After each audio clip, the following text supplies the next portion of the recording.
few days back, I went over an exercise not to do if you have a bulging disc in your back, and that was lying on your back and bringing your knees to your chest. That's going to potentially make that worse. All right, so lying on your back, bringing your knees to your chest is not good if you have a bulging disc.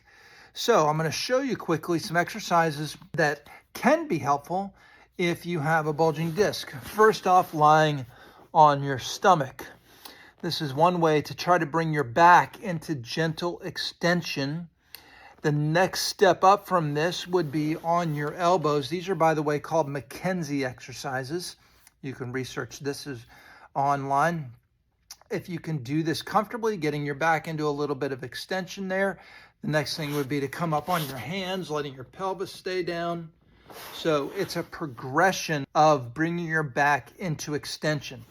Now, going back to this model here, this is your vertebrae, and these are the front of the vertebra here. This is the back of the vertebra. These are the bumps you feel on your spine. These joints right here are called your facet joints, F-A-C-E-T. Those are your facet joints. And some people, their back pain comes because those joints are jammed up, all right? Or those joints are arthritic. Doing extension exercises, bringing your back into extension, all right, not flexion, but extension.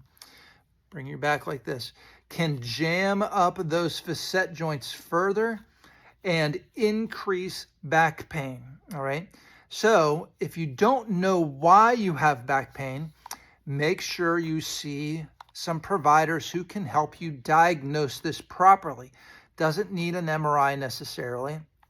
X-ray is a cheap way to look. Do you see, can you tell if you have arthritis in your back? You cannot see a disc bulge on an X-ray, but you can see disc degeneration on an X-ray. Anyway, find a provider that can help you diagnose this properly. Physical therapist, chiropractor. Every primary care doctor is going to be educated in orthopedics, so you might need to see an orthopedic or something. But some provider that understands the mechanics of what might be going on and help you diagnose whether you have a facet problem, whether you have a disc bulge or herniation, whether you have disc degeneration where that disc is really thin.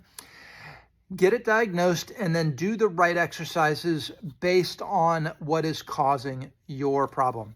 I'm Dr. Dave Morris of Magnolia Medical Center here in Murfreesboro, Tennessee. I hope you found this helpful. Take care today.